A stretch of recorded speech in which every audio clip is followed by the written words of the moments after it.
Today is Saturday, September 25th, 2021.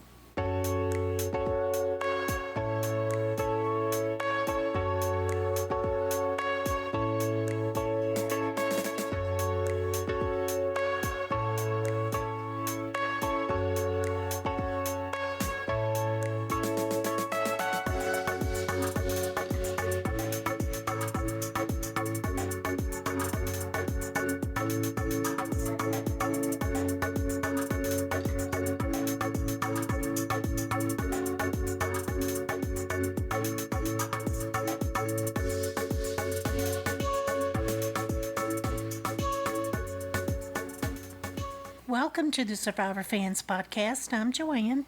And I'm Stacy. And this is the listener feedback show for week 1 of Survivor 41. Wow. People are excited about this new season, huh? How many people do we have? 29. 29. How about that? That's fantastic. Yeah, it is. For being away that long and coming back. And people got it in early. I was able to prep all these audios. Yeah, so thank you so much, everybody who got your audio in early. That was great. Yeah, that way it spaces it out so you're not doing it all in one morning. Yeah. Which you couldn't do anyway. But we had feedback rolling in before we had recorded the recap show.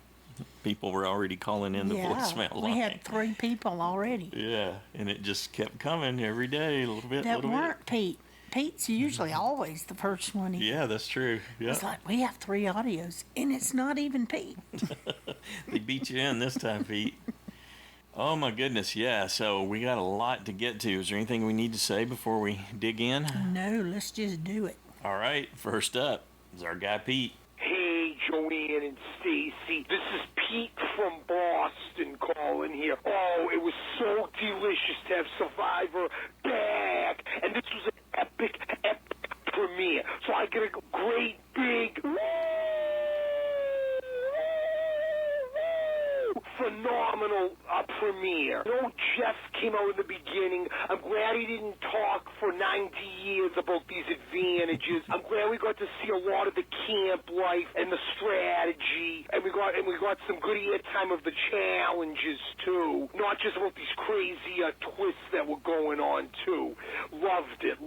I am shocked that Eric, and even maybe not as much Sarah, but Eric Abraham. But I guess not. Maybe Stacy, as you might have said, maybe I don't know if he made a tactical error in there, or maybe he just overplayed and showed his card too much, and that yellow team that he's with saw right through it and got rid of him. But it looks like, guys, I don't know, those girls are running the show on that team. Look like the Cochran look-alike there, Evie and Tiffany, Liana. Look like they made it all happen along with David Volk and the other guy, Xander. Wow. And then the green team, man, was I thought they were going to be the team to win it, and they didn't know where their puzzle piece was. It was in the bag. Wow. After dominating the first challenge, I kind of feel bad for Sarah, because she's from the West Coast, but she's living in my area in Boston. It would have been awesome if they were whispering Brad. That would have been unreal if they got rid of Brad, but I had a feeling that was all for nothing, and I really thought maybe one of them was going to use those things that Probst gave him and to see and go to a game of chance, but it never happened, though. I guess it's for the best because it's early in the game, but wow, what an epic first episode. I was worried for JD. He's one of my favorites. I really hope he can pull through, and I was worried for Deshaun, but he's one of my winner picks. Nazir calling them out. Nazir now, I don't know, he might be on the outs if that team loses, but I was so glad the blue team won. I'm hoping Deshaun and the football guy Danny can make it far. I really do. And when I hear Brad speak, he sounds so snarky, it's crazy. Not a big fan of Ricard. I think they better watch out for him. Chantel there, wow, she backstabs Sarah. She's playing both sides of the fence there. Now, she's not poverty. No one's poverty. But I think they got to watch out for Chantel there. And even Probst, I love that he was corrected a few times with the percentages and all that. He's kind of a goofball now with the mullet that he's growing. Epic premiere. Hoping for some more strategy we see and not a lot of the twists like we saw in the premiere, guys. And I want to see what's going on with the extra clips. Hopefully they're good ones. Take care. Woo. Whoa, thanks, Pete. Well, I'd say unfortunately the extra clips are a bit lacking. That was a disappointment. I thought they might really punch it back up again with those. But we got a couple tree mail clips. We got a clip of the challenge, which they always include, but this said bonus track. And it was basically cut right out of the show. Yeah. So that was... So there's a little bit with tree mail at 2 tribes. I don't even think you get 3 tree mail ones. So not a lot there. I'll mention that and it'll probably come up a couple of times as we go through here. There's interviews. The Parade magazine interviews are actually pretty good. They're more extensive than the EW ones with Dalton Ross. But there's some extra details in there. Shan really was doing Sarah dirty. At one point, she wouldn't even look her in the eye. So she knew there were issues. She just couldn't figure her way out of it. According to Sarah, right? Yeah, according to Sarah, yeah. Yep, good deal. Thanks, Pete. Next up, we got a call from Christiana. She's back. Hi, Joanne and Stacy. This is Christiana, now from the suburbs of Boston, calling in with my feedback for the premiere episode of Survivor Season 41. So, overall, I thought it was great. I liked the personal packages. I wasn't sure how I felt about them in the moment, but in the past few days I've thought about it, and it was nice to see little glimpses of people's personal lives. I also chose Erica as my USB, and I feel like she's a strong contender right now. She's not super exposed in the premiere, but she had some screen time. If I'm reading the edit, I feel like that's a good thing for a winner or a hopeful winner. And I also had Sarah out, so I was excited to get the first out bonus, but I had Abraham safe. So, you win some, you lose some. But overall, I'm excited. I love the 3 tribes. I love the double boots. That makes sense how we're going to get these people out of here in a 26-day season. And I think it's going to be really interesting with the increased rigor of the game. What am I saying? Lack of food, although watching people starve on television is typically not interesting. So hopefully that doesn't affect their strategy and action and ability to compete in challenges. I am excited to hear what everyone else has to say. I have no idea what's going to happen next week. The little clip at the end typically tells us nothing. So I don't know. But yeah, I agree. I think the Gold Tribe is going to continue to lose.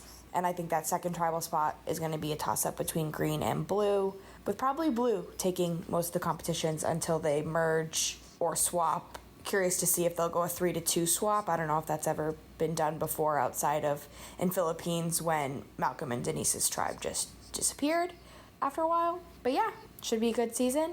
Glad Survivor's back. Looking forward to hearing everyone else. Have a good week. Bye. Excellent. Thank you, Christiana. Great to hear you again. Next up, we got an email from Lisa in Connecticut. Joanne and Stacy, Survivor is back with a very different vibe, but I'm looking forward to seeing how it progresses. Here's my take on the cast so far. Brad, why? Why tell someone they are on the chopping block? Really? I thought he'd be good, but now I think he'll be out soon. Yeah, that was weird. Danny, I still like him. David, he is a neurosurgeon. Why didn't he do the puzzle? He had a University of Chicago vibe, so I Googled him, and he did go to medical school there. Deshaun, still think he will win. Abraham, big mistake, shouldn't have been voted out. Erica, I like her. I now think she'll be final 3. Yes. Evie, I actually like her better than I thought I would. Jeannie, still clueless. She was my choice for first boot. If she's not out soon, she will be a goat. Heather, no opinion yet. Yeah, Heather disappeared after her little brief moment there at the beginning. JD, I liked his backstory. He was one of my final 3. I thought with public speaking skills, he would be great. Not so much. I think he'll be an early boot. Very disappointed. Liana, no opinion yet. Nasir, on the fence, not sure if I like him yet or not. Ricard, more astute than I thought he would be. He will go far. Sarah, so much for my final three. I really thought she would be a strong player. Chantel, this is probably the only prediction I will get right the entire season, making too many alliances. Sydney, no opinion yet. Tiffany, very controlling. I thought early boot, but now I think she'll go deep in the game. Xander, I like him so far. He has an outgoing personality, unusual for you, Chicago. Get a little dig in, huh? The school is known for where the fun goes to die. Okay. I had never heard that. No, hadn't heard that one either. I've been watching International Survivor seasons. I really enjoyed it, especially the last season of Survivor Australia. With Survivor 41, I loved the excellent picture quality and the filming. It made me feel like I was actually there. Looking forward to hearing everyone's thoughts. Excellent. Thank you, Lisa. Great to have you back. Next up, we got a call from Kyle. Hey, Joanne and Stacy and all the Survivor fans at home. This is Kyle from Calgary, Canada, calling with this week's feedback. And what a great premiere episode that was. I absolutely loved the behind-the-scenes stuff. I loved the backstories on the cast. And I actually loved Jeff looking into the camera, giving us that Steve from Blue's Clues vibe, saying like, hey, I missed you. How you doing? It really kind of, I don't know. It feels cheesy, but I loved it. I don't know. It's been a long, year and a half. What do you want from me? Anyway, I thought it was really interesting to see the three choices that were sort of peppered throughout this episode. The first one being the sweater savvy. Me personally, I would have pushed for the savvy option. There's 6 people there, 4 hours. You can really take some time to figure out how many triangles there are between the 6 of you. There's really no reason to take 2 people, separate them, and then put them to work for 4 hours. I didn't think that was a smart idea, but obviously it worked out okay for both tribes. But me personally, I would have preferred the savvy option. The second big choice that I like to see is when they took the 3 guys out, climb the big hill, and have to do the prisoner's dilemma. Me, myself, I would have chosen the same way as Danny. Don't risk it. Play it safe. Too early in the game. I do respect Xavier and JD's move to risk it. Obviously, it paid off for both of them, which is great. And Xavier really did a great job of taking the target off of his back and explaining what the reward was. Because really, who plays an extra vote really well? Nobody does. It's not really a great advantage. So good for him.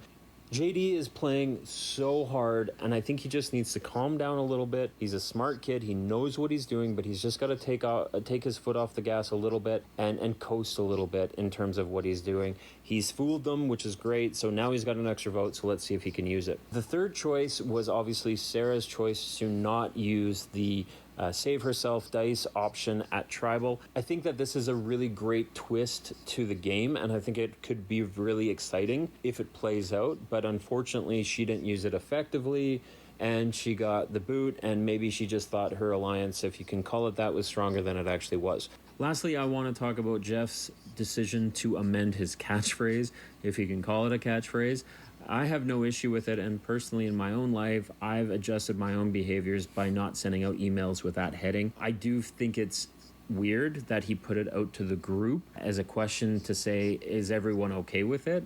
Jeff is the producer of the show. If he didn't feel comfortable saying guys, then he shouldn't have said guys, and I don't think it even should have been a topic of discussion. Kudos to Ricardo, though, for circling back on something that he felt was not appropriately addressed the first time that they asked, and I think that that's actually really interesting and good for him. And I think that's a lesson for anyone who does feel uncomfortable and really should feel that they can speak up in that particular matter.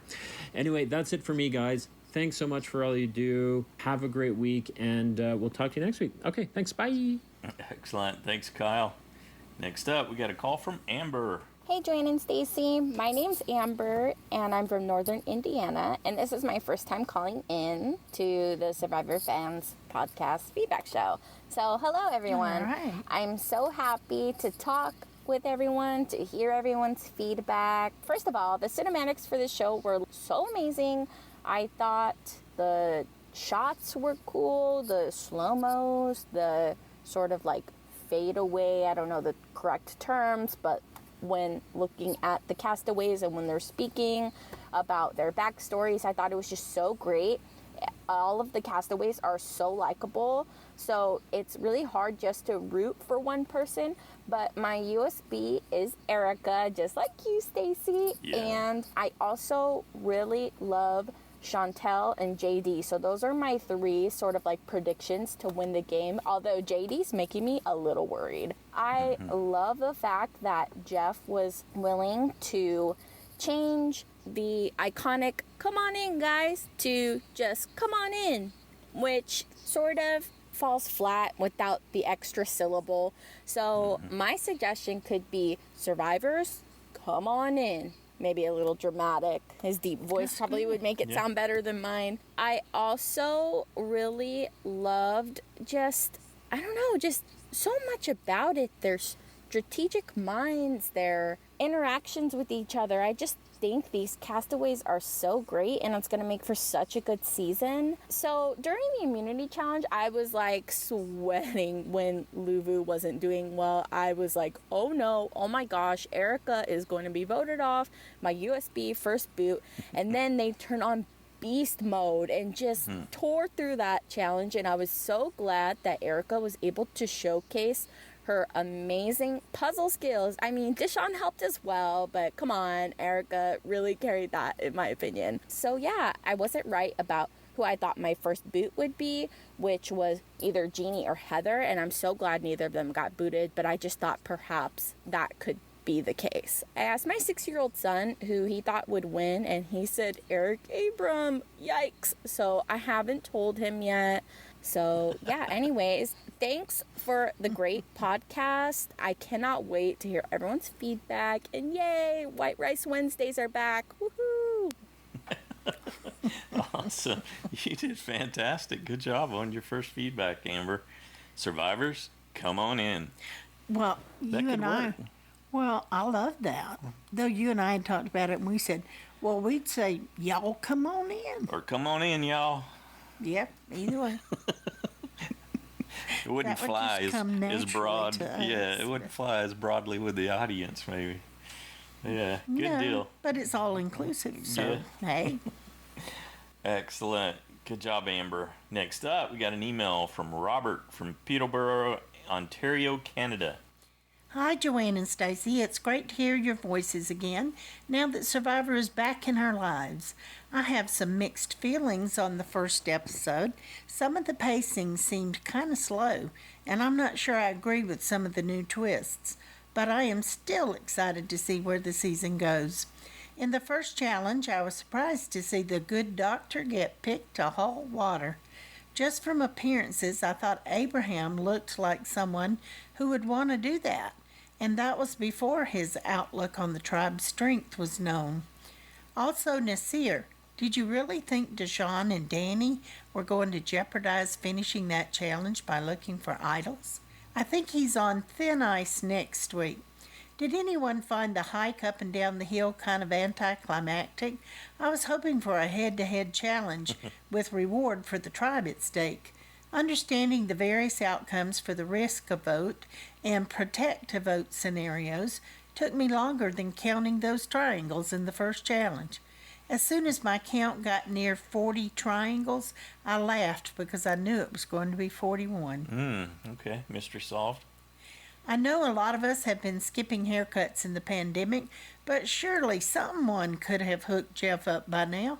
My wife has become my official hairdresser, and although her skills are limited to buzz cuts, it does the trick, and you can't beat the price. Of course, my hair is not nearly as cool as JD's. Anyway, I am excited to see where this season goes. Unfortunately, my USB is already gone.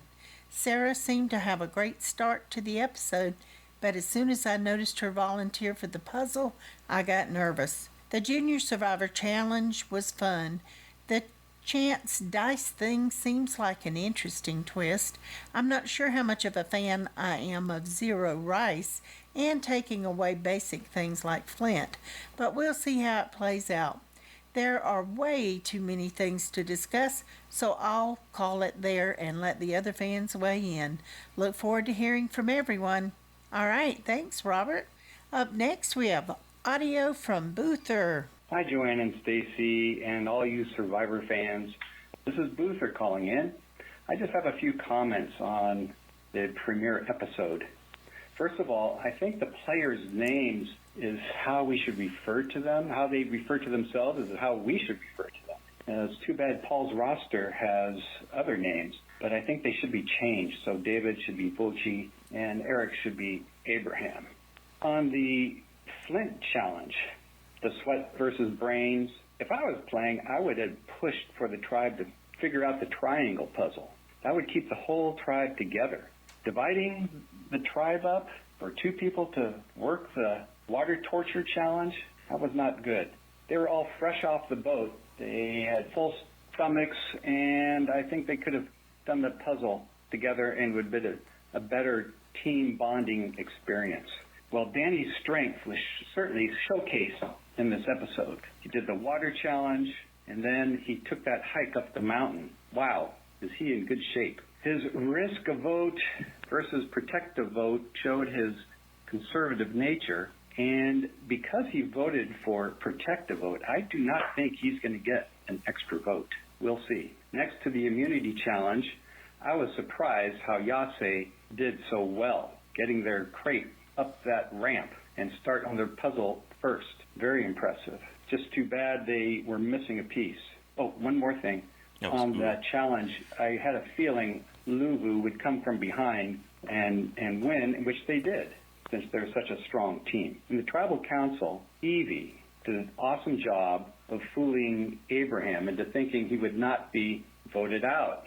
She reassured him several times during the interview with Jeff just how we needed a strong team. Poor Abraham was certainly blindsided, and Evie did a great job with that. In the Ua tribal, and also through the episode, Ricard came out as being pretty sneaky. And I look at him and Chantel as being the leaders of that tribe. They look like possible winners now. That's all I have. You have a great day, and thanks again. Bye. Thanks, Boother. Actually, on the roster, Eric is listed as Abraham now. And Paul's got that one. And we'll let Paul talk about it. He's going to talk about it. Yeah, the names are made available before the season starts, and yes, they didn't have either of those guys saying how they preferred to be referred to. So we just go with what the press release has. Yeah, absolutely. That's what Paul used for the roster. And besides, who cares? He's off now anyway. But yeah. And anyway, we'll see what Paul has said. You know, Boother was talking about what a good job Evie did in terms of reassuring Abraham, so he wasn't worried about anything. But I wonder if that might backfire on her to some degree, to so openly demonstrate how you can easily be so duplicitous is basically showing that aspect of your game to the other folks too. Yeah, because she was out in the water with all three guys. Yep. But then you see her talking to Xander and David and or Voce, whatever. Boother was referring specifically to what she said during tribal council, though, in terms of reassuring Abraham. And yeah, I wonder if that might come back to haunt her a little bit, that it was such an over-the-top performance in hindsight. It's going to leave everyone going, wow, she did that really well. I need to worry about her. All right, thanks, Boother. Next up, we got a call from Mike. What's going on, guys? This is your future castaway Mike calling again from Cromwell, Connecticut. What an awesome first episode. What we know of Survivor is gone. This is a brand new game. How exciting. The new twist, the advantages, the fast-paced game. This is going to be a treat of a season. Very impressed with the cast, the editing, and the total first episode. Wondering what your thoughts are. Love the characters. Love the new flashbacks that they've introduced. And the editing was just fire. So much fun. So cool to see. And I'm going to bed with Chantel's evil stuck in my head. She's going to be a good player. I like how she kind of made sure Sarah was safe, but she was voting against her at the end of the day. Definitely someone to look out for. JD, a great story. Just a good, fun episode. It's so great to be back. And her song was almost as good as yours singing the other day. My God, I thought a freaking angel came down from heaven and was singing. That's what happens in a side challenge. You never know. Very impressive. Awesome episode. Thank you guys again for having this podcast, and hope to hear your thoughts. Thank you, guys. Thanks, Mike. Yeah, I like she had her theme song. I don't think her song's particularly evil sounding enough, though. It's too light. I mean, it's cool she's got one. It's catchy, though. And they picked up on it. Well, it's a simple melody where she walks it up and walks it down. Yeah. Well, and they were playing the music along. You know? Yep. It worked. As people were talking to her. Yeah. Very, very clever, and she incorporated that in. That was a very nice touch. That's a meta game playing touch that you don't often see a new player pull off like that. So, yeah, definitely kudos to her for that. Thanks, Mike. Good job, bud. Next up, we got an email from Brian-Heidek-Save-Us. Hi, Joanne and Stacy. Jeff Probst is correct in the opening of episode 1 saying, "We just want to have fun this season." He knows the wait for our beloved Survivor has been excruciatingly long, and a lot has changed since Winters at War aired, and we are immediately seeing this play out. You see, CBS announced all future cast will contain at least 50% Black, Indigenous, and people of color. For CBS, our race has been reduced to quotas. It's not just CBS, though. That's been a cross-industry kind of thing. It's got broader play, just FYI, than just the network. As a fan since Borneo, I know this isn't the first time this has been attempted. Remember the blowback from Cook Islands in which the tribes were divided by race? I'm trying to be cautiously optimistic and temper my expectations about Survivor's race directive, but I firmly believe race should be incidental and not essential to who we are. I'm also painfully aware of how the new CBS racial quota has already affected Big Brother 23. See the Cookout Alliance for further explanation. Like it or not, this is the backdrop going into season 41. But this all faded away as the episode began, and we saw all three tribes together. It became incidental to exactly to your point. You could see everyone sizing up the competition. This was exciting. However, not 7 minutes in the episode, we see Jeff bring the game to an awkward standstill by essentially asking for permission to use the phrase, "Come on in, guys." Don't you think the screening process would have been a better time to question if any of Jeff's signature phrases were offensive to the contestants? It's like going to Burger King and being offended by the phrase, "Have it your way." How could this be anything other than CBS virtue signaling to its audience? I don't think it's CBS. I think it's Probst. He's the guy who decided to do all that, and he's the executive producer. So I don't know that he got a note from the network on that, but I do think it was. That he didn't either. It was, virtue signaling. In my opinion, this season is off to a rocky start, but this is also the start of another season of the Survivor Fans podcast, and they never disappoint. Well, thank you. Thank you. I'm looking forward to defending my JSFL title and correctly picking the sole survivor. I hope I'm right about her. All right, thanks. Next up, we got a call from Samantha. This is Samantha, a.k.a. Survivor Rocks from Texas. Voce. I don't even know how to even pronounce that. Abraham. Who the heck is that? Confusing? Yeah. You haven't earned last name status yet? We still don't like David. I will call you David until that status is earned, and not until. But he looks like Leonard from the Big Bang Theory. But does he have the brains? Villain vibes. Not nice. Bazinga! We were worried for JD. He's trying not to act like he's not playing and is becoming transparent by doing so. And they are seeing right through him. Be yourself. Hope that doesn't get him voted out in the long run. We are liking Brad, but not that he ran his mouth right in front of Sarah and Chantel. Building the shelter, getting the coconuts, they need Brad. JD getting fired? Practice makes perfect. We both like JD. Now, I love Xander. My husband does not. Go figure. Ricard needs to go. He's going to keep the pot stirred. He's a little troublemaker. We are liking the changes so far, but looking for an idol as the hourglass is dwindling isn't the best plan. We wanted to see the Blue lose, and Nassar thrown under the bus for being a snitch, as we both like Danny and Deshawn. Now, Evie is one that they should have been worried about. She's working everyone on her tribe, and they don't even see it. Even when she lost immunity with the puzzle, she still wasn't in danger. There was no rhyme or reason to vote out Eric at this point. We are liking Tiffany.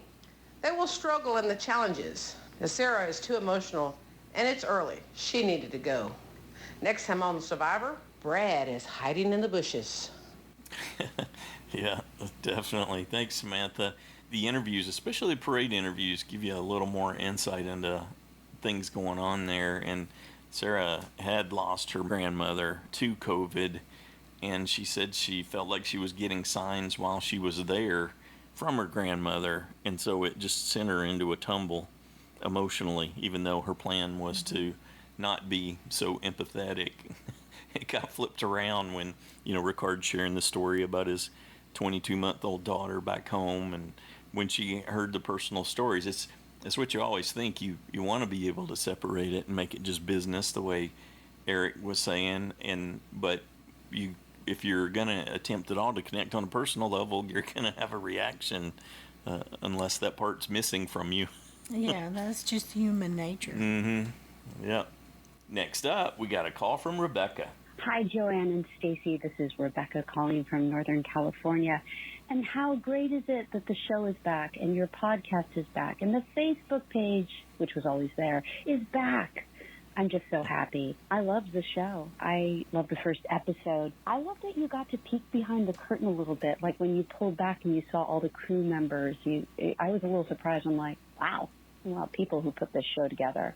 I thought that was really cool. I definitely had some early favorites in this episode, especially Tiffany. I didn't want her to be voted off. I loved her. Danny. I love Danny. He's my USB, which I chose basically based on that. Upon looking at him, I developed an Insta crush.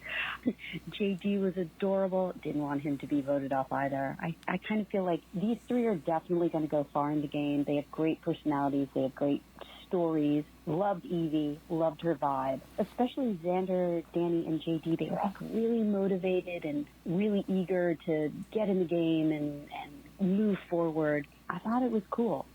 Don't like Richard. I found him snarky and like he's trying to be a villain, and I felt like the same way about Messier. Just trying a little too hard to have a forced personality, but I guess we'll see what transpires over time. Last observation, the come on in guys part. When it happened, as I was watching it, I was like, come on, really? And then after the episode was over and I was reflecting on it, I realized I had the exact same conversation. We've gone through the pandemic. The kids were all home for 18 months. They're all college age. And at one point, I found myself asking them, is it disrespectful for constantly calling girls and guys, guys? I was raised in the 70s. I always say, hey, guys, hey, guys. And in this instance, they all told me no. But I think paying attention to evolving vernacular is actually kind of cool. And I've done it myself over the past 18 months with all the kids being at home. I've decided I'm cool with it. So just happy, so happy it's all back. Talk to you guys later. See, I did it again. Bye. Good deal. Thanks, Rebecca. Great to hear your voice again. Next up, we got an email from Liina from Estonia. Hello, I'm so glad Survivor is back, and your podcast also. I have tried watching old seasons, and it does not give the same satisfaction when watching without yours and other listeners' feedback. So I watched them with your old episodes. That's cool. The whole time I was watching the first episode, I was thinking and wanting to know what everybody's opinions are. I think I wanted your podcast more than Survivor. Oh, that's nice. Here in Estonia, it isn't that popular, and I don't have anybody to talk to about Survivor. We're here. That's why we started this. Yeah, we're here. I loved all the new things that you have to earn all the items, and you can lose them, that they showed behind the camera scenes, that Probst talked to the viewers, and that they showed more background stories. My USB is Deshawn. I think that blue and green will continue to do better than yellow, and yellow will lose another member. Also, I think they will mix the tribes up much sooner than earlier seasons, maybe more than once in staying in 3 tribes. Oh, and Stacy, your song was so well done. I liked it. My best to everybody from about 8,000 kilometers, or as you would say, 5,000 miles away. All right. Thanks, Liina. Appreciate that. Great to hear your voice again. Next up. Your voice? Well, your email. Okay, that's better. Her voice is in her email. I Yeah. know. You just wanted to bust chops. Next up, we got a call from Ann and John. Hi, I'm John. And I'm Ann. Hi, Joanne and Stacy and Survivor fans. We missed you. We really missed you. So, John, what did you think of the episode? It was epic. And what did you think of Jeff changing it so he's no longer going to say, come on in, guys? What about come on in, ladies and gentlemen? Yeah, that could work. Yeah. What did you think of Jeff's haircut? Was it getting kind of long? Sure. I thought it was pretty long. I hope he trims it, because I'm just not used to it. I think JD's gonna win. Me too. That's our winner pick. And so far, we were happy, although he wasn't the best liar. He kind of gave too many details. And that's kind of a giveaway, is when you give too many details. But he stayed in there for the first vote, so woohoo! It's been exciting so far. I'm excited for the next episode to come out. See you later. Bye. See you in Survivor fans. All right, thanks, Ann. Thanks, John. Good job. Next up, we got a call from Nicola-n-Jackson. Hi, Survivor family. This is Nicola and Jackson. And we just got done watching the first episode. What'd you think? I loved it. Loved it? That was a lot of fun. Going through the boats. I can't believe the yellow tribe did not find their paddle in the ropes. It was literally right there in plain sight. And then the blue tribe forgot to unhook their back anchor. And they were dragging that along the bottom of the ocean. Yeah, with them. That's why they were going so slow. They were going slow. You like all the challenges? Like the water, having to get the water from the ocean and fill up the buckets to get the flint? That was really weird, though. That was weird. It would have been easier to do the triangle clown thing. You think? Those are kind of tough, though. If you trekked up that hill and then had to pick between saving your vote or risking your vote, what would you do? I'd probably save it. You would save it? Yeah. Yeah, you are a bit conservative. True. True that. And then how about the immunity challenge? It looked tough. Yeah, it was. Those sandbags were heavy. Yeah. I could probably climb up that rope easier than it does for a walrus. Oh, yeah? Which I don't think walruses can climb up those kind of ropes. No, I don't suppose they can. When we go on to the tribal councils, one of your merge people is already gone. On the first episode. Yeah. The blue team is going well so far, which that's the team I want to win. Yep. All right. It's a great first episode. Can't wait to hear everybody's thoughts. It was a lot better than I thought. I was worried about all the changes and everything else, but I thought it was pretty cool so far. It's nice to see all the diversity, and we'll see. See what else they throw at the wall and see what sticks. Other than that, we are checking out. Talk to you soon. Have a great weekend, everybody. Whoop, whoop. Whoop, whoop. Great first episode. Thanks for all you do, Joanne and Stacy. Stay safe, everyone. Outstanding. You made me snort. You made her snort, Jackson, with your walrus story. Good job. Next up, we got an email from Nathan in Virginia. Hello, everyone. I miss Jabbok and JSFL. I'm still working 2 jobs, so many days are non-stop, but I didn't want to miss the first week of feedback. It was great hearing others and being able to take a break to watch the first episode. Here are a few of my opinions regarding the changes. I'm not a big fan of no food and having the losing tribes give back the flint. I understand they're trying to increase the survival part of the game, but I'm not sure how having people starve or freeze more than past seasons will make things more entertaining. Plus, they made such a big deal in the preseason of how this will increase the surviving part of the game, but it was barely mentioned in the show itself. Jeff breaking the fourth wall by speaking to the camera was fine, and I didn't mind seeing some of the cameras. Seeing the big production at the beginning was kind of cool. However, Jeff's comment of first tribal council was cheesy. I actually said out loud, that was cheesy, and I was watching alone. I see how the shot in the dark can add an interesting element to the game. It may make blindsides even more important, and I'm intrigued by the idea of giving up a vote to possibly remain safe. It's early to say, but I think it may be interesting.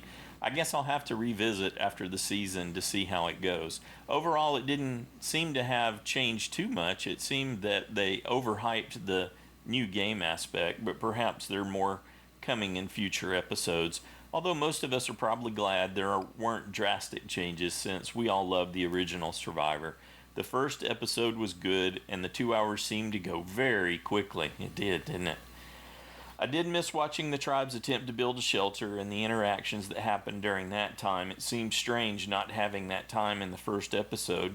Kudos to JD for practicing fire. I said to myself, that should make Stacy happy, and it did. As far as the cast, I'm still getting to know everyone. I didn't really get a personal favorite or a villain yet. I will say that Ricard got on my nerves for some reason, and it seems they may be setting up David Voce as a villain. He wants to be a villain. He came across as a bit of a doofus, but yeah, he wants to be a villain. It's great to have Survivor back, and I look forward to hearing from everyone else. Thank you, Joanne and Stacy. Thank you, Nathan. Great to have your feedback back. Next up, we got a call from Drew. Hey, Joanne and Stacy. Hey, everyone. This is Drew. Just listened to your recap. So I was less impressed with this premiere. Let's put it that way. Underwhelmed is another way you could put it. I just think that, there's a lot of things I could say in trouble. So I'm just going to say, Survivor, don't get too woke or you might get broke. But there were some highlights. I like Danny. I like, is it JD or DJ? I was so underwhelmed. I was multitasking. Weird. So we cut the cable last year, and so we're trying to figure out how are we going to watch Survivor, because we used to do the DVR thing and put the kids to bed and watch it later, but can't do that. We don't have Paramount Plus, don't have these subscription services that would give us instant access, and we can't watch it live. So, of course, they put it on the website the next day, and that's why I said I'm fine waiting until the next day. Some people overseas have to wait and download and whatever, so I'll just wait. I didn't get spoiled, so that was good. But the problem is, because my mind wasn't on it on premiere day, I absolutely faced my text. You guys, I don't have the USB 24. Yeah, I like a few of these people, but a lot of them I don't. I'm just gonna go with that for now. Yeah, it's just they're trying to be too relevant, and I don't know. Still watching, see what happens. Not my favorite premiere. Anyway, I hope everyone has a great weekend. Talk to you later. Bye. All right, thanks, Drew. Yeah. Hey, what are you giving him grief for? You wouldn't have made your picks if I hadn't reminded you. That's true. I was busy, and you came in and let me know, and that saved my picks for sure. That's right. Drew's going to have to go back and set his reminders like he did in past seasons to get that calendar reminder set up. And his cell phone was dropping out a little bit there in the voicemail. He was saying he was still sticking with Sydney as his virtual USB for now. So, yeah, I got to admit, I was a little more impressed with Sydney than I was preseason. I wasn't too keen on her, but when I saw that some of the choices that she made and how she managed herself, I thought, okay, this is... Yeah, she's doing better than I expected. So yeah, I think he's got something there at least. He can pivot. Next up, we got a call from Parker. Hey, it's Parker from Indiana, and that premiere was incredible. I've seen a lot of hate for it. It was good. I don't know what people are hating about. Yes, it's different. It's a new season. New seasons are always different. But yeah, it has a different feel to it. But I really enjoyed it. There was so many fun editing choices made. They did the Australian Survivor thing, which is, showing glimpses of these people's real lives and really getting to know them personally and their stories right off the bat. We got pretty much everybody's story in the first episode. It was great. And they did one editing choice that I thought we don't need. They carried Survivor South Africa's slow motion during challenges. Another really fun thing, whenever Chantel was humming her little evil tune, and then they added it into the montage there, so good. And JD's whole confessional montage as they're climbing the cliff there, so good. I loved it so much. The boots, not too sad about either one. Sarah seemed kind of boring. Eric, I liked him, but it was kind of predictable. He kind of sticks out on that tribe. But he seemed like a cool guy, and I think it would have been better to see Tiffany go. maybe that's just because I had her as the vote-off pick. My winner pick, Deshaun, he's getting targeted for looking for idols. Also, that puzzle comeback. What the heck, dude? That was amazing. Him and Erica beast moded that puzzle. That was amazing. Yellow Tribe, their tribal council, it seemed a lot more, I don't know, it was interesting. Because theirs was more boring, I'd say. Like, it was more predictable, wasn't very surprising, and there wasn't as much strategy that we saw. But Green's was kind of crazy. Like, you think it's going to be JD, which thank goodness it wasn't. If JD left first tribal, oh, that would have been awful. I love JD. Let me emphasize, I love JD. He really messed up his story, but other than that, JD, incredible. His duo with Chantel, love it. I'm here for it. So it was almost him, but then, because of the challenge screw up, it's Chantel and Sarah, but Chantel's got that social game, so it's Sarah, and then you got Brad. The craziest outcome would have been Brad going, which that's where I thought it was going once, they started standing up and making it a quote-unquote live tribal. But yeah, I definitely see that Grain tribe losing again, because that is the hot mess tribe. I don't know what I'm going to do for next week. I feel like it's gotta be Brad or Jeannie, right? Like, maybe Brad makes it further. Maybe. It's great. I love it. I will see you guys next time. All right. Thanks, Parker. Yeah, Parker, you're going to want to read that Sarah interview in Parade magazine. There's some more good details. She said JD was just doing the Survivor Superfan way, way over the top. So he seriously needs to dial that back. And you're including those links? Yeah, the links will be in the show notes. Good deal. Thanks, Parker. Next up, we got an email from Ed in Milwaukee. Joanne and Stacy, it's so great to hear your voices again after this long and unfortunate layoff. I usually listen to your podcast while working out at the gym. It has become custom to begin my workout listening to Pete from Boston and end the workout listening to Paul from Louisiana, while listening to everyone else in between. Although the COVID crisis is not over, it is great to get back to some form of normal life, and the Survivor Fans podcast is a part of this. As for Survivor 41, I'm not bothered by not having a theme to this season, but I am bothered by not having a title. In the early years of Survivor, I used the geographic location of the season as a title to distinguish each season, but after they stopped moving to different locations, it had been difficult for me to differentiate each season. For example, I rarely remembered the name of the season that Boston Rob won. Instead, I call that season Survivor Rob versus Russell, followed by Survivor Ozzy versus Coach. Okay. I have always been frustrated with The Amazing Race because they only use numbers to distinguish seasons, and I can never remember which seasons people such as the Anderson sisters appeared on Amazing Race. But it is easy to remember that they appeared on Survivor Blood versus Water too. Please, Survivor, give us a name so that I can differentiate one season from another. As for Season 41, Episode 1, I spent a lot of time studying the profiles of this year's cast, and with one exception, no one stood out.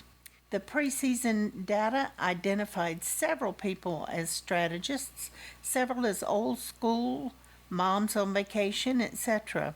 The one person who stood out for me was JD. On paper, he seemed to be the perfect package, but judging from Episode 1, I'm worried about him. He revealed too much about himself. Now everyone knows that he is a superfan who knows how to make fire. It is probably a master schemer and has created a fear among his tribe mates that he cannot be trusted. As for Abraham, he claims that he was blindsided, but he should not have been surprised to be voted off. His open theme about keeping the strongest made him a threat, not only to Tiffany, but also to the other players perceived as weak, such as Evie and Liana. It is no surprise that this group would do everything they can to target someone who blatantly is trying to get out the weak. After one episode, I don't have strong impressions on the rest of the cast, but hopefully as the weeks go by, other people will stand out. Finally, Stacy, you deserve the Weird Al Yankovic Award for Best Song Parody for a Survivor season.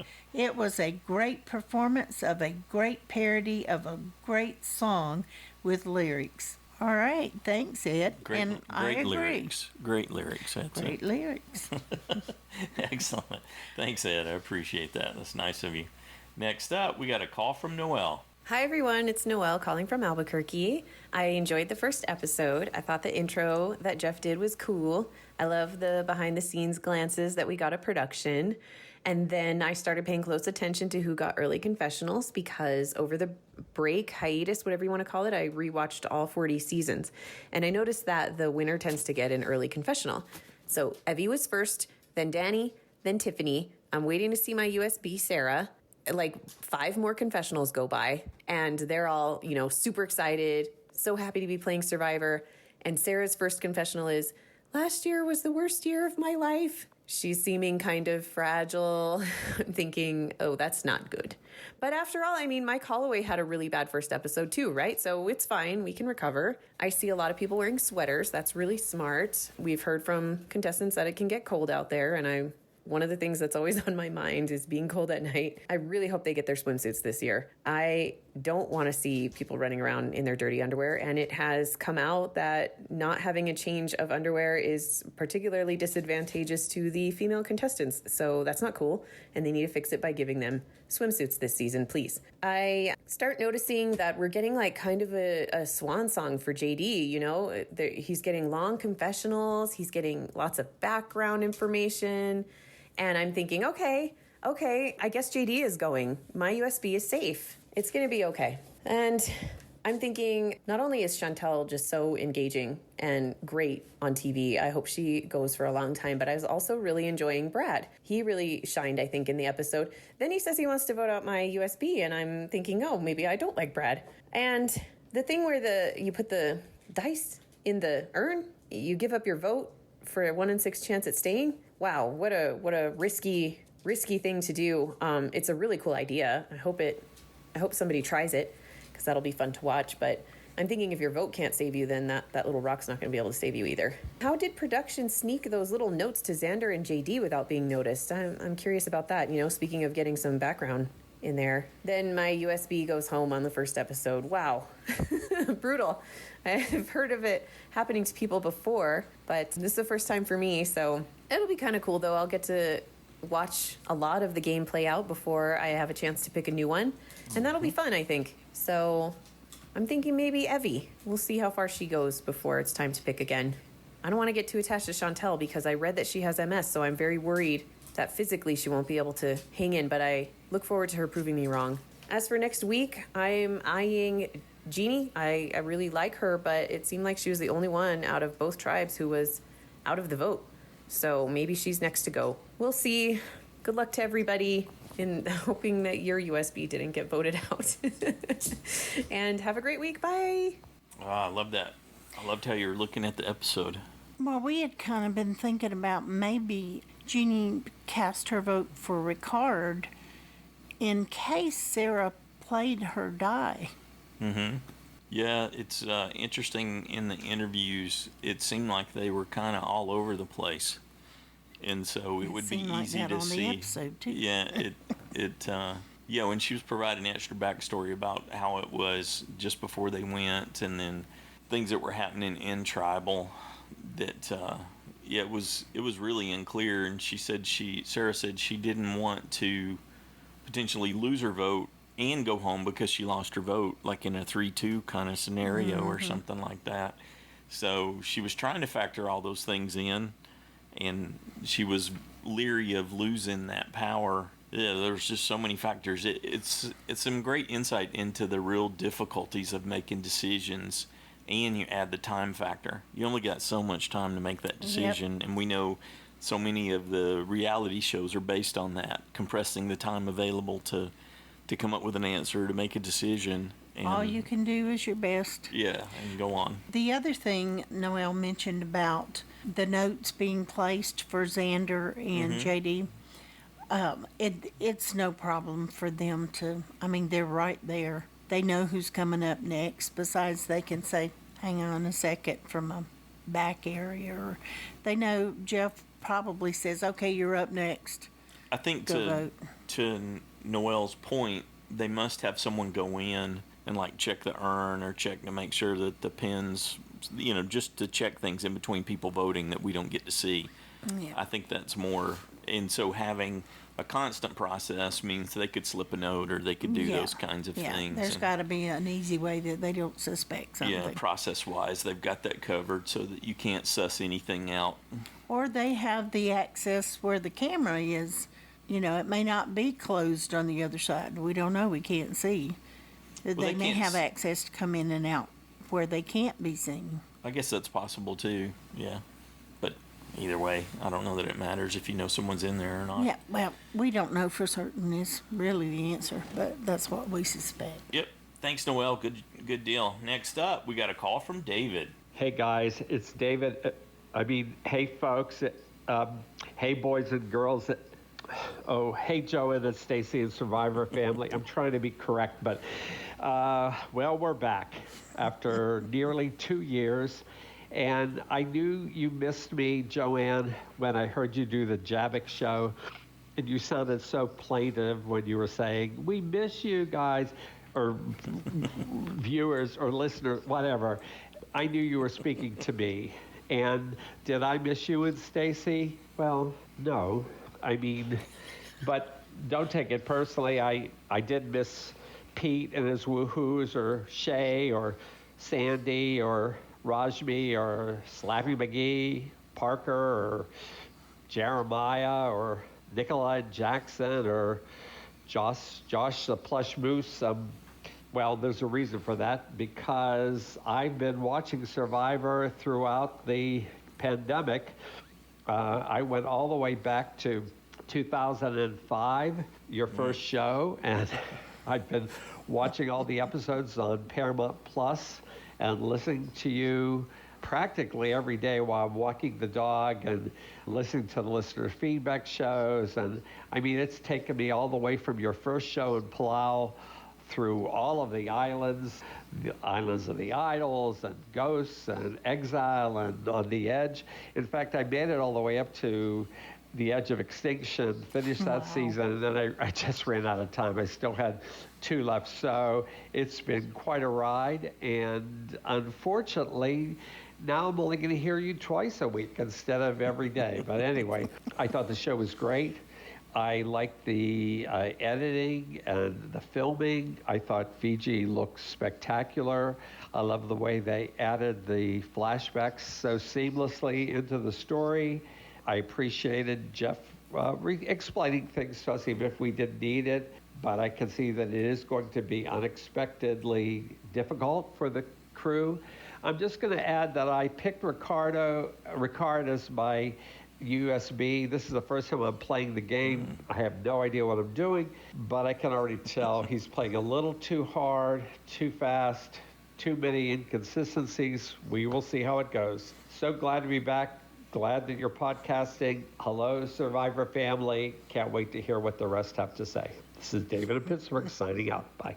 Oh, so glad to hear your voice again. Hey, David. Good deal. I like that. He's creative. He's always coming up with an angle there. Next up, we got a call from Rashmi. Hello, Joanne and Stacy and all my Survivor friends. Survivor is back. I have missed it, especially the podcast and listening to Joanne and Stacy and all my friends out there. During this break, I've been watching some old Survivor and also the South African and Australian versions, but the original is the best. So I am so glad it's back. I'm still getting to know the different players there. So I'll just tell you what it is that I liked at the moment and what I didn't. So what I liked best was behind the scenes with the work crew. Then, of course, the jumping of the boat. I just love that. And yes, what I really liked was that they're going to be given no rations, so they have to fend for themselves. It reminds me a bit like Bear Grylls' The Island, so it would be interesting to see how they manage their food. Another thing I really liked was the Luwu tribe rowing furiously and the boat was not going anywhere. The diversity of the cast, that is so good. I love the immunity challenge. It was so awesome, and the puzzle and everything. And the way Luwu won that challenge was also very good. Now, what didn't I like? I didn't like the title Savvy or Sweet. It reminded me like an Amazing Race task, when they have that. And the cast, what's with all these surnames? I was so confused. Who was Abraham? I didn't know. Then I looked up and said, oh, that's Eric. And same thing with that neurosurgeon guy. I think I will get to know the cast as it goes on. Or people like Sarah, I didn't even register who she was, and then they're gone.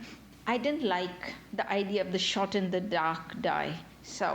And I just didn't like Tiffany. I don't know. She just rubbed me the wrong way. There's something about her I didn't like. At the moment, I think I find interesting JD. He's so sweet. And the crafty pastor lady who's the mafia kind with the music in her head, the evil Ricard. And of course, my USB is Nasir. Why Nasir? Because, as you all know, he's from Southeast Asia, so there you go. And secondly, he is a fan of cricket. Now, if somebody's a fan of cricket, what's not there to like? So he's my USB. I know he won't go too far, but yes, I will back him up. Cheers. Excellent. Rashmi, cheering for the home team. Good deal. Great to hear your voice again, Rashmi. Next up, we got an email from Josh, the plush moose from Massachusetts. Dear Joanne and Stacy, it was great to finally get a new episode of Survivor, but the 2-hour premiere left me feeling a bit overwhelmed. Too many new twists and cruel rules revealed in one episode for my taste.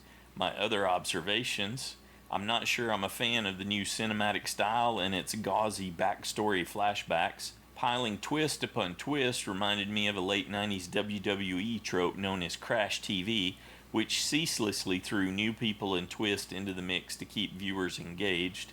Jeff says that the most fun kind of Survivor is the dangerous kind. Remind me not to let him plan my next party or vacation. Nasir learned English by watching Survivor. Anytime he announces a decision, he finishes with, "The tribe has spoken." That would be funny if he went around talking that way, for sure. At the barge challenge, Yase learned what it's like to be up the creek without a paddle. Luvu and the boat clip reminded me of the Far Side School for the Gifted gag, where the student strains to push open a door marked pull. I remember that. Did anyone else notice JD's recurring dodo music? For portending evil, Shan's theme can't hold a candle to Darth Vader's march. Agreed. Xander thought he was attending a summit. Instead, he climbed to a summit. What happens if all 6 tribe members use their shot in the dark at the same tribal? Do the odds of a successful shot in the dark change with the tribe size? Jeff was a talk show host. Is the Rebus his audition for hosting a concentration revival? Ricard looks like Christopher Guest as the villainous Count Rugen in The Princess Bride. Oh, he does kinda, doesn't he? I was thinking it was an aged Rico Suave, but I like yours much better. Is Jeff biased? I swear he helped Ua in both challenges, but let Luvu and Yase founder. If you go back to the tribal council when Ua is there, no wait, was it Ua? No, it was Yase. He was helping Tiffany in that tribal council too. Didn't we think? Yeah. From the way it was edited, the version they gave us, it seemed like he was helping Tiffany against Abraham. Tiffany ran afoul of the new stealth hidden immunity idol twist. Throw people under the bus while they're present. Brad's playing the antisocial game. Dorcas Maximus. That was Brad's play. The tribal council switchover smacked of COVID protocols. I bet they bleached the seats. Instead of "come on in, guys," Jeff should use the line from Blazing Saddles. "Willkommen, bienvenue, welcome, come on in." Lose a challenge. Lose your flint. We risk heading into haves versus have-nots territory. If this is an all-new woke Survivor, why do we still have the male equals strong stereotype? Or why did Evie and This is Stacy talking. and Jeannie's version of it was okay to use "come on in, guys" get completely discounted, which is something that Probst has been called out on before, dismissing or overlooking some aspect of a woman's role in the game. I think Ua's early lead in the immunity challenge was due to Luvu and Yase having to do the water fetch penalty. That could be. Could have taken a toll. Anyway, that's it for me for now. Thanks, Joanne and Stacy, for all you do. Can't wait to hear what the other fans have to say. Stay safe, everybody. Thanks, Josh. Good job, bud. Next up, we got a call from Shay. Hi, Joanne. Hi, Stacy. This is Shay. So excited to have seen the first episode.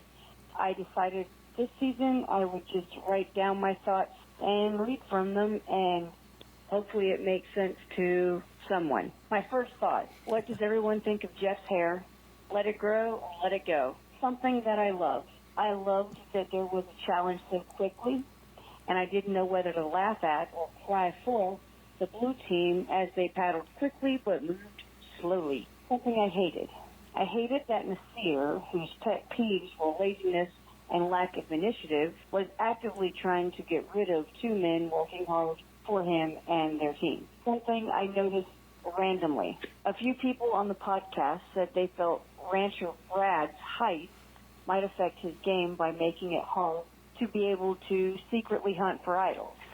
I noticed, along with his height, that his face will be a problem, as it shows everything he is thinking. Advantages. I enjoyed very much the Summit Walk advantage. I thought they better get to know each other pretty quickly, thinking there might be a quiz on stuff like birthday, favorite food, where you're from, etc. Really, they needed to try to figure out what each other would choose to do. As far as the advantage die, I guess I'm confused. Is there a disadvantage to using it? And if not, doesn't that mean everyone can do it every time? How does that change the game? Hopefully it will become more interesting as it plays out. Finally, people that I liked right away for no reason whatsoever just did. Danny, Xander, Levy or Levy, however you say it, and Deshaun. People I disliked pretty quickly, Ricard. I feel like he's untrusting. People too quickly, a complainer, and probably sneaky. And Nasir, I didn't like him. I think he's going to play more with his brain than his heart, which surprised me given his story. And I think he's too bossy, at least for me. I could be wrong, and most likely am about all of that, but we shall see. Anyway, I can't wait to hear what everybody else has to say. I'm so looking forward to it. And thanks for giving us a place to go and discuss the best show on the planet. Thank you. Thank you, Shay. Great to hear your voice again. So let's just circle back on the shot in the dark option there. So you only get one dice for the whole game. So that means you only get one opportunity to play it. At least that's how it's set up right now. Yep. If you play it, it's gone, the dice is gone. You don't have an option to do that again. So it doesn't reset with every one. And if you play it, there's a 1 in 6 chance that you'll be safe. So, 5 in 6 chance that you won't, and you will have lost your vote at that point. So you drop that dice, you don't get to cast a vote. You're hoping that you're going to pull a safe out of the pot, and with low odds for that to happen. So it's super desperate. Probst called it Hail Mary kind of thing. So that's essentially how it works. Okay, thanks, Shay. Good to hear you again. Next up, we got a call from Shahin. Hi, Joanne and Stacy. Shahin here from Australia. Hope you guys have been well. Miss you guys over the last 18 months. It's been quite a bumpy ride, but it's nice to have Survivor back. So, my week 1 synopsis of Survivor. Thought it was a very, very good first episode. The best in a long time, I felt, from memory at least, albeit I didn't get to do a review over the last 18 months. I've been really busy with my own work. I've nearly finished my PhD, so I'm trying to wrap it up as soon as possible, so I haven't been able to watch much TV. But I thought it was a really nice touch, bringing the fans in, getting to see everything, albeit I don't think it will last for very long. I think that they're going to do it for maybe a season or two, just to reconnect with the fans and give the fans that Survivor experience. But I do think it's going to end. I don't think it's going to be there for long. Now, in terms of the tribe makeups, I thought that the tribes are very well split. I got some different impressions from some of the players that I thought I would. For example, I wasn't a big fan of Xander heading into the game from what I'd heard from the podcast and what I had learned earlier. But Xander kind of surprised me a little bit. He came off a bit more modest and a bit more hardworking than I thought he would. So it bodes well for the Yellow Tribe. I thought David also came across a bit better than I thought, but maybe, hey, you never know with the rest of the game. I guess with the blue team, I have a bit of a soft spot. I really do like Danny and Deshaun, and they really paired up really well and were able to handle that first challenge really well together, especially going after idols. But Nasir, big mistake, and I think that was a rookie error on his behalf. It can go either way, but the way that he went away with trying to dibba-dobba-dipsy doesn't work. So Green Tribe, felt really sorry for him in how it went. They do have a bit of an issue, I think, with the makeup of their team, Jarius and Ricard, and I feel like one will bite the other. Ricard smells the ambition by Jarius as well, and I don't think it's a very strong team. Once you go past Shan and Jeannie, I think that's going to crumble. Unfortunately, this is the first year I went with my JSFL and I chose Sarah. I thought Sarah would go well and I've lost her, so I'm one of the few that you guys mentioned, and I'm bummed. It's the first time I've ever done this and I feel pretty awful. Aww. But yeah, first week, good impressions. Let's see how the game goes ahead. It's quite exciting. Really nice ride, but Abraham, really easy pick to pick off, and Sarah, I think, was a mistake, but look, we'll see down the line. Thank you. Thanks, Shahin. Great to hear your voice again. Yeah, I think they're going to pay for that with her puzzle ability. I don't know that they're going to have anyone else in. I think it was in the parade interview. She said it was Shan that was emptying the puzzle pieces out. Oh. So we had wondered if that was the case, and sure enough it was. But it didn't backfire on Shan. Her social game was good enough to deflect. Yeah. Next up, we got a call from Justin. Hey, Joanne and Stacy, it's Justin from Michigan. Calling to lead off with Abraham. I had Mark Safe in JSFL, Sarah, my USB. So I got some pivoting to make, or you'll be hearing my my sultry voice here at the end of the season. I'm not going to panic too hard yet, but it's a possibility for the first time since I've been playing. I'm usually in the middle or near the top. So got to pivot. From what I saw, I really like Evie. I was hesitant. I thought she'd be too strong of a personality, but she really seems calm and collective. Really like her. Being expected, so of course he volunteers to do the physical part of the challenge, goes off looking for an idol. Luckily that tribe looked pretty dominant in the challenge other than their misstep, so he might be safe a couple more weeks there until the merge. Really concerned at the beginning. Just looked like a lot of people were not very aware. Obviously the way it started, you had Yellow not noticing the paddles. One of my strategies would have been tag along with one person. In that type of a challenge, as long as you're the strongest rower, just find all your paddles and you're good. That would have been my strategy, is everybody get a man-to-man defense. Find somebody, and then you don't have that issue with not finding a paddle because everybody's trailing somebody else. And as long as you're confident in your ability to paddle, then at least you give yourself a chance in that first challenge. So other first impressions, I was really nervous at that final tribal council. Could have been anybody, really, except for Ricard, which, for me, he would have been the name. I mean, it seems like he's stirring the pot the most.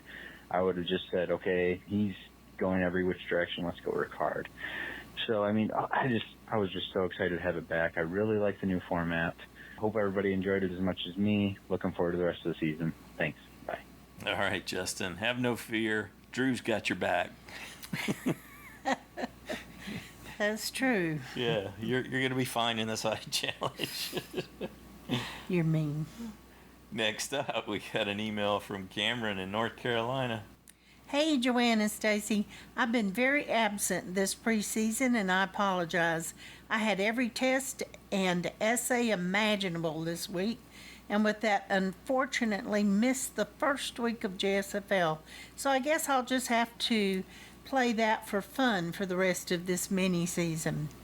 I got to the episode last night and only have time for a quick email this week, but going forward, I definitely look forward to getting voice recordings back in. Yeah, we look forward to that too.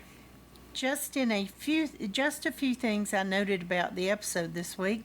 I don't foresee anyone from USA winning the season, unfortunately. Their dynamic does not exhibit much unity to me, and that sort of behavior can and will make someone an easy target at jury time. From them, I'm thinking the only one I'm cheering for is Evie. I like her vibe. I'm liking Brad and JD on the UA tribe. Brad for just seeming like a big sweetheart, and JD for seeming very similar to me in terms of age and just having Survivor there with me my whole life. The editing this season is fantastic. I'm noticing some amazing 4K shots being utilized, as well as much less ambient background music, which I see as a back-to-basics strategy to make it feel like the show is in its early stage. The social dynamics this season are awesome. A diverse cast with a diverse array of backgrounds and orientations representative of the world I've always seen and grown up in. To give credit where it's due, Yase at least had a plan to go into tribal. Abraham didn't do much for me, so he's an unfortunate but forgotten first boot already. Ua, on the other hand, needs to tighten some internal bonds, although from my point of view, they should start being wary of Ricard in terms of being a schemer. About all I had this week. I am so grateful for the season and the podcast being back. Look forward to speaking to you guys next time. See you then. All right. Thanks, Cameron. Up next, we have audio from Jill. Hi, Joanne and Stacey. Hi, Survivor fans. It's Jill in the Outback here, and we're back. How cool is that? I love this first episode, although I do think that they could have served us up a whole pile of crap and we still would have loved it. I like the diversity of this crew. It's not the cookie-cutter, young, beautiful people that we see a lot of. It's a good range of people from all walks of life. I like that. In the first challenge, I thought not unclipping the boat was even worse than the yellow team that was stuck up the top, still looking for their last paddle. That was hilarious. And I like the little behind-the-scenes look that we got of all the crew. Lots of talk about the pandemic, which I suppose is natural, but it's going to really date the show. We'll know exactly when that one was, where most shows I can watch, and like most Survivor seasons I could watch and not have a clue when it was, really. So far, I like Tiffany. I know she's probably not most people's favourite, but I really liked her. I thought she was fun. And love Evie. I like the way that she was strategic, well, showing us that she was strategic. And I love JD as well. His youthful exuberance, I think he's going to wear thin on a few people pretty quick, but I liked him. I did not like Fauché, however we're pronouncing that one. I thought he was a bit of a pain. And I didn't like Ricard, although that man has the most amazing smile. I just thought he was a bit too smooth, a bit smarmy maybe. And didn't really like Brad, which is a shame because he's my USB. I just thought, he was an older man, rancher. I like that. Like, it's probably the American version of what I do. So I was interested in that. But, when he came in and said that Sarah was on the chopping block in front of Sarah, it's like, mate, come on. I wasn't too unhappy about both the people that got voted off. Abraham, he kept talking about keeping the tribe strong, but that hadn't helped the tribe to now. So I think the tribe will go perfectly well without him. Sarah, she was pretty emotional, poor thing. I don't know if that was going to help her going further in the game. I think it's funny, we saw lots of vision of people weaving the palm fronds. How come people must look that up before they go on Survivor, but so many people don't look up how to make a fire? What is going on with that? Surely that's the first thing. I feel like my feedback's sort of chopping and changing around a little bit. I'm trying to decipher the notes that I've written here. Some of them I can't even read. Must be out of practice a little bit. So's my husband when it comes to watching Survivor. He came in and sat next to me and started talking to me. We had to sort that out pretty quickly, poor bloke. Gosh, running out of time already. So good that Survivor's back, to hear you guys again, to hear all the feedback again. And to the other 10 people that chose Brad, I'm here for you. And happy days, everyone. Bye. That was great. I loved hearing your voice again, Jill, and the birds in the background. Yeah, wow. My goodness, they had a lot to say, It's too. melodic, yeah. It just, I love the sound of them. Jill included an extra note, too, along with her audio. She said, I want to say something about the come on in guys bit. I thought it was a bit rough asking the contestants about it. It put them in an awkward position. Jeff said he thought it should go, so I think it should have just gone without the virtue signaling. Just start saying, come in, everyone, or come in, survivors.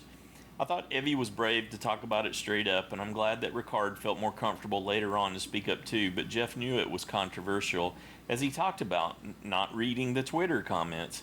It's put them both in the limelight to the rest of the contestants. I guess anyone going in with an opinion on anything is going to upset someone. I didn't even know that guys was a problem. Looking forward to your next recap. Thanks, Jill. I'm not sure it is. I think that's, like you said, virtue signaling from Probst there. That's the perfect description of how that ended up coming across, especially after we went back and watched it. And I was like, wait a second, what happened to Effie's opinion? What happened to Jeannie?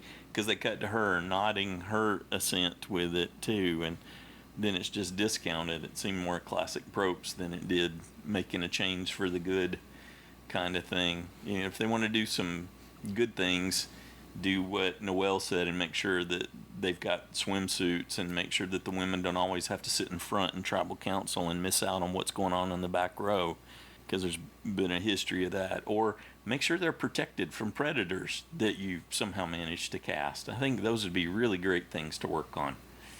Thanks, Jill. Great to hear you again. Next up, we got a call from Jeremiah. Hello, Joanne and Stacy. Hello, Survivor fans. It's Jeremiah here with some feedback. And oh boy, season 41 started off with a bang. What a fantastic first episode. There's really not much for me to dislike about it. First, you start off with 2 hours, which I'm always here for as many minutes as they want to give me of Survivor. You had 2 people voted out. Oh my gosh, so much to be excited about here, guys, really. I'm definitely here for the changes they've made, especially on the creative and edited side. I like the idea of like showing us a little behind the scenes stuff with the crew, which of course you never see unless there's an injury. And I love the flashbacks of telling these people's backstories. So enjoyable, like with Tiffany, seeing her celebrating when she realized she could be on. I really thought that was a nice touch to get us to really understand who these people are. I also loved how production is really challenging these people right away with these intense decisions they had to make on which direction they were going to go to try to get their supplies. Just really outstanding. And then, of course, the grueling challenges. Fantastic. Love it. And of course, one of the more interesting choices that they made the players have was when the boys had to make the old prisoner's dilemma there. I thought that was really fascinating. The way I looked at that is that most important part was when they gave them time to really learn about each other, because that is the essential area there for you to decide whether or not you think those people were going to go for the advantage or not. That was crucial in that decision. Now, the only thing I will say as far as the reward itself, is really having an extra vote that great? I mean, we've barely seen that extra vote stuff really work well in play. For me, I think I'd try to avoid getting any advantages at that early point of the stage, especially if it's just an extra vote. But, hey, it paid off for 2 of them. And the tribal councils were lit, especially the Green Tribe. Wow, there's a lot going on over there, right? I don't know what to say about that tribe. They are a hot mess. As for my 24-point USB Ricard, I feel like he did pretty well, although I am concerned that he's playing too hard too fast. But we will see how he turns out. As for players that I was impressed after the first episode, I definitely think Evie and Tiffany really surprised me. I think we should keep an eye on these girls. I feel like they've got a lot of game, and I'm here for that as well. Very excited about it. So really, overall, that is my thoughts about this episode. I thought it was really good. Cannot wait to see how the rest of the season plays out, and hopefully everyone else enjoyed the episode as much as I did. Until next time, this is Jeremiah from Southern California. Excellent. Thanks, Jeremiah. You know, Jeremiah made me think about something. What's up? I really enjoyed Tiffany's little clip, too, of her finding out that she was going to get to be on the show. But somebody had to have known something, or that was a recreation. It looked natural and real, like it was happening in the moment. But who has a camera on to capture that? Well, I think she had probably had one of her sons capture her telling her husband that. So even her son may not have known. Maybe. But yeah. But somebody, that's why I'm saying, somebody had to know something to actually capture that. Yeah, or maybe they just heard her squealing and they grabbed their phone to go in, hoping they would get a good moment. They could. Maybe. Yeah. I don't know. I hadn't thought about that until Jeremiah said that. Yeah, I totally loved that clip too. But then they ended with her saying, "You can do anything. Oh, yeah. Now go make your bed." And she's got that look on her face. Start with making your bed. Yeah, which it's like it left a different impression. Yeah, definitely for me is a really bad taste. And so they gave you both. Because probably somebody said that to you at one point. They got, you get to see those two aspects of a multidimensional personality, obviously, that she has. Mm-hmm. But you get to see those two aspects of her, and that was interesting. That was her mom persona. Yeah, I guess. Yeah. Good deal. All right, thanks, Jeremiah. I'm glad you enjoyed it so much. And let's round it out with Paul. Hey, Paul, Louisiana here, and I must say that a rewatch was very important for me because I kept thinking, this is great, all throughout the episode, which distracted me more than I care to admit. Now, Voce or David, that's the question. I'm leaning towards putting Voce on the roster because that's what everyone on the show is calling him. But let me know on Facebook what you think. I will say that the whole J.D. Abraham Voce thing is somewhat annoying, but I'm not really complaining, more like just saying. So that first challenge was, shall we say, chocked full of technical difficulties. In the end, UWA looked like they were the only team capable of following instructions. But I will say that once the green and blue paddle were out from underneath that net with the yellow trim, well, the yellow paddle was almost invisible. Now, what do I think about Nasir telling everyone that Danny and Deshawn were missing in action? Well, I think he did the right thing, but he should have ended it there instead of saying that he didn't believe that they'd be able to finish filling the 2 cans with water.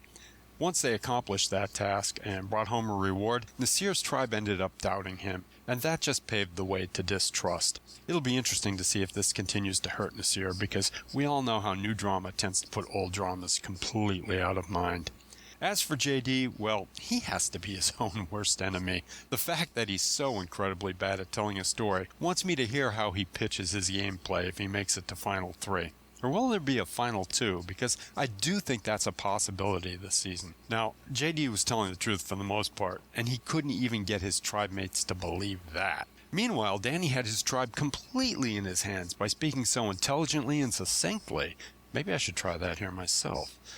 So I have to ask about Chantel's evil theme music. Does she get a music credit for this season? Because they took her hum tune and ran with it. It was almost better than Stacy's song last week. Well, almost. As for the game within a game thing, yeah, I thought it was cute, but I also thought it was fairly easy. But even the game show Concentration knew that rebuses weren't that difficult and revealed the puzzle a little at a time to make it harder. Am I dating myself by mentioning Concentration? Anyway, I hope these get tougher, but I did enjoy it because we did hit the pause button when it was shown. My only real complaint is that it doesn't add anything to the game itself, but since it's less than a 5-second clip, hey, I don't care. And Brad, what a putz! I had a laugh at him during Tribal because he appears to believe that the line, Sarah's on the table, Shan's on the table, is part of the song Kumbaya. But my biggest surprises were Chantel for playing the game so tough. I mean, I never saw that coming. David, because he wasn't as shifty as I expected him to be, just much more whiny. So for him, it was purely a lateral movement in my book. And then there's Sydney, who wasn't nearly as bad as I expected her to be, but I still think she's well on her way to becoming a villain. But most of all, I can't believe that Eric or Abraham was voted off. That was a huge blunder, and that's going to hurt Yace. Which now brings me to true confession time. I had Sarah as my USB, but by the time Tribal came around, I was regretting my pick, so there's that. Sadly, and I don't know why I'm sharing this, had I not picked Sarah as my USB, my second choice was Eric. So, who am I to talk about blunders? Finally, well, I think Yace is in trouble, and Voce or David is the odd man out, so that's who I'm currently leaning towards. Great to be back. Love the episode. Can't wait to hear everyone's thoughts. Bye. Outstanding. Thanks, Paul. Yeah, I think my vote would be to go ahead and change it to Voce, even though I don't promise to call him Voce until I get used to it, at least. You'll call him Voce the minute Paul changes it. Because you'll look up and that's what'll be there. I know. That's why I thought it might. That's what they're using on the show. So yeah. If that's what he wants to use, fine. Let's pivot to that. Yeah. My thought is hopefully he'll just go home the soon mastermind and I won't Voce. have to deal with it. Yeah. Okay. Now JD, that was really, boy, that was easy. I flipped to that immediately that he said it because Jarius would have been way harder to remember. Okay, and that was their preseason. If that was even the correct pronunciation. JD was there before the episode aired. Oh, right? Yeah. So that one wasn't a surprise like the other two were. Yeah, that's how he introduced himself. I agree. You got to earn the last name part, and so that jury's still out on David Voce. Yeah, I don't. That's part of it. I think is I don't know that you've earned that yet. Cochran had to earn it. So, we'll see. Yep. Good deal. Did you want to give an update on JSFL now that we got all that? Yes, congratulations to the 16 people who gained first off 2 points for Eric and the 6 people who got 2 points for Sarah. Good job. That's not a lot out of all the people we have. So, obviously, everyone was pretty surprised. Pretty surprised, yeah. For the side challengers, we have a total of 10 players this season. Jeremiah is in the lead with 5 points. With 4 points, we have Cold Mike, Michael, and Stacy. With 3 points are Jay Kindred, Justin Parker, Seattle Randy, and Rebecca. And with 0 points is Drew, who forgot to get his picks in. So Thank you, Drew. Yeah. Yep, that helps you, huh, honey? Sure. Okay. Well, it doesn't mean he can't catch up, you know. No, you can still win it at the end for sure. Hey, we want to say a big thanks to everybody who took time to share their thoughts and their predictions today. We thoroughly enjoyed it. We appreciate getting to hear from all of you. And we also want to thank Ray and Tom for your donations. We appreciate that, as well as Christy, Erica, Kim, and Hazel for your ongoing subscription donations. We used that toward the podcast expenses, and that kept going. We kept everything plugged in with the hopes and expectations that we would be able to come back. So we kept paying for all our services while we were down. So we really appreciate those donations. Thanks. That does help. And some of you were extremely generous. So thank you very much. And if you play in JSFL, don't forget to make your week 2 selections for 1 person who's voted off and 4 people who you think will still be in the game at the end of the episode. Yeah, good luck with that. Seems like it's going to be especially tough this season. Yeah, and we may not always know if it's 1 or 2. Want to add that if you'd like to join us in these listener feedback shows, you can call and leave a voicemail at 206-350-1547 or toll free 844-643-8737. You can record an audio comment and attach it, or just type up a quick text message and send it to our email at joannaandstacyshow@gmail.com. Feedback is always due noon Pacific time on Saturdays, unless we announce something different there. So, do you have anything else you want to say about the episode? I'm with Paul. It really needed a rewatch, so I was glad we sat down and I was thinking about maybe we might do it again. I might do it again. we've already done twice. Yeah, when we were stopping and talking all the way through I know. it. Yeah, so I keep thinking, but we really didn't get to. We were still, talking about this and that and the other. And we were noticing different things. There were extra things that we didn't pick up on when we were doing it to take notes for the recap show. Well, we always do, because it's hard to catch every little thing when you're making notes all the way through. Yeah. So. Because we try to turn the recap show around. We watch it and then set up and record the recap show just as quick as we can to get that out there. Yep. So. So that we do sometimes miss things. That's why it's good. Other people catch things we miss. Yeah, and I'll include so you get 2 interviews. There's Entertainment Weekly interview with Sarah and Abraham, and then there's a Parade Magazine interview with them. And then there's the classic one with Dalton Ross. Ask Probst some questions after each episode, and Probst he's in full coach mode in one of his answers. So if you want to hear Probst channel coach about his survivor spirit animal, definitely check out that EW interview with Dalton Ross. That one was a little bizarre. Okay. And for the record, I don't believe he didn't get his hair cut during the pandemic. Because it would have been a lot longer.